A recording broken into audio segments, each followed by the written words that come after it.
The three language patterns of conflict language, okay, are negations, projections, and soft talk. Ladies, gentlemen, if you're listening to this and you're a note taker, please write these keywords down. So we'll focus on negations first.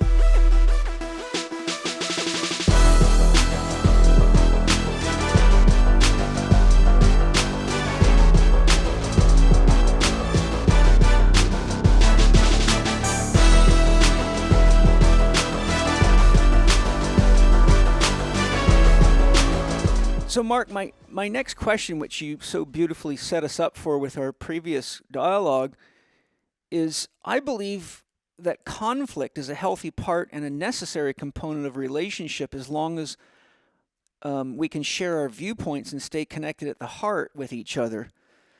I'd love it if you can elaborate on the three pillars of conflict language that you share in your Enlifted approach.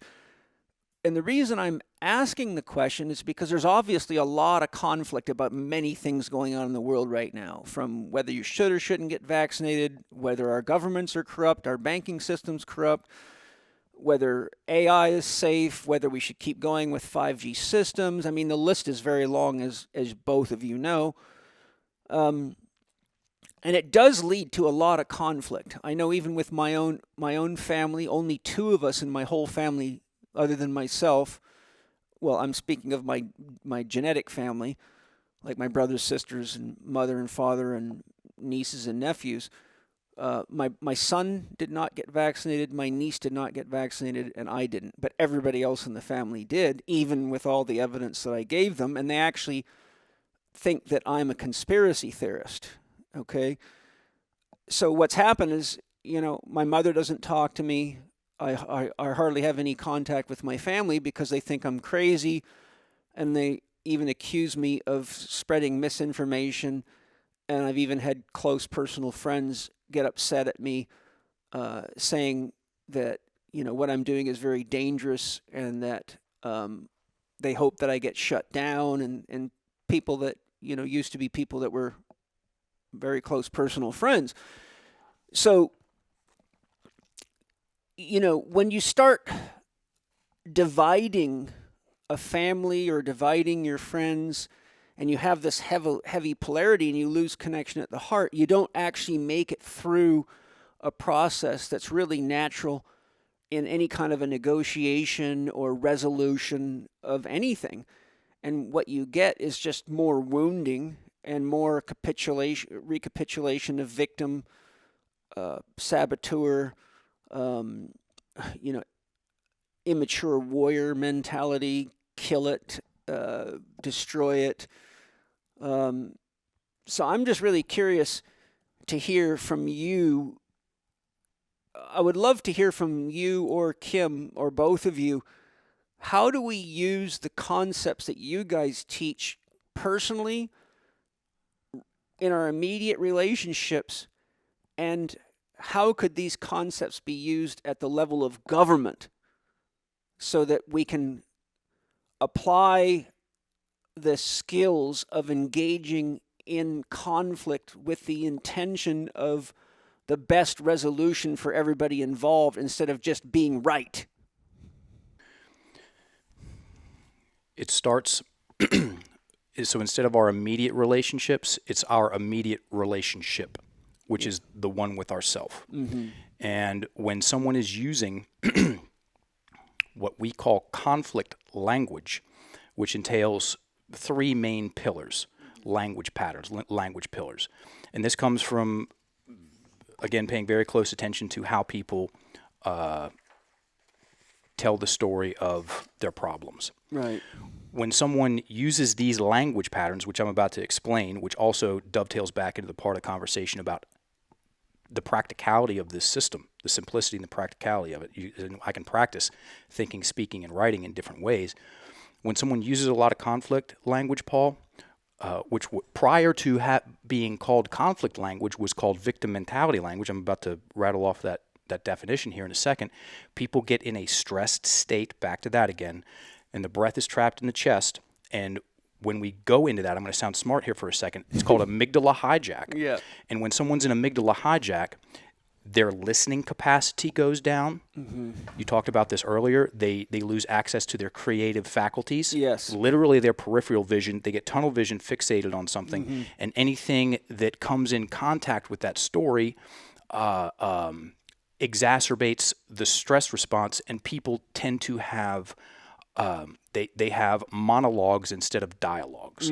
Yeah. So first things first, folks, clean up our own personal language, our stories, and our identity. We will come out of these upregulated sympathetic nervous system response states into parasympathetic nervous system response. If you stick with it, the breath will descend back down into the abdomen where it should reside most of the time. And then we become way better listeners, and then that is the seat, in my opinion, of conflict resolution. So, and then people can listen to other points of view, and conversations can be had in the immediate, medium, and long term, and the quote-unquote truth or a better story will stabilize itself. The 3 language patterns of conflict language, okay, are negations, projections, and soft talk. Ladies, gentlemen, if you're listening to this and you're a note taker, please write these keywords down. So we'll focus on negations first. Very simple stuff, Paul. Yeah, repeat them again. Negations, projections, and soft talk. Yeah. And there's a reason we do soft talk at the end. So negations, my grandmother was a 3-time Olympic gold medalist, black belt in the art of worrying. She was such a high-level worrier. I was curious what sport it was. Yeah, and only once I got into the language game did I realize what she was doing. She constantly used negations, which forced her to stare at all the stuff that she didn't want, that couldn't keep happening, what she can't keep doing, what's not in our best interest. So here are the keywords, folks: don't, won't, isn't, hasn't, haven't, not, shouldn't. First thing my driving teacher said when I got in the car, said, "Look where you want to go, buddy, because you're probably going to go there." Yeah. And here's a great example. I've been using it since 2014 when it happened, and it also puts on the table back to the 4 aspects of our experience of ourself: imagination, emotions, posture, and breath. How our language, one sentence, can activate, influence those things instantaneously. I was doing a training up in Calgary for a group of, it was a sales team, and I stayed after to do one-on-one sessions. I'm in a room, myself, young man, 22, 23, he's struggling at work, 2 chairs were facing each other. And he goes, "Mark, I can't keep focusing on my past."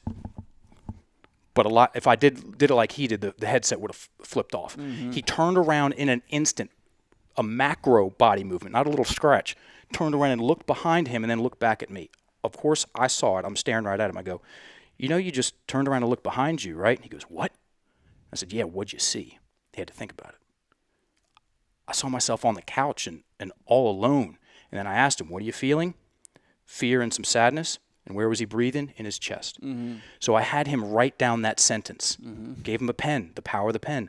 I can't keep focusing on my past. And I said, if that's what you can't, because the key word can't, it influenced the rest of the sentence and forced him to stare at his past and not the good stuff, all the fails. Okay? Hello, stress response. I said, if you can't keep focusing on your past, what can you start doing? And again, just like the woman at the workshop when I first saw this stuff, it was such a departure from his normal storytelling process. It was clunky, and it took a second for him to get his head around it. And he said, half of a sentence, he goes, and with up talk at the end, "Focus on my future more?"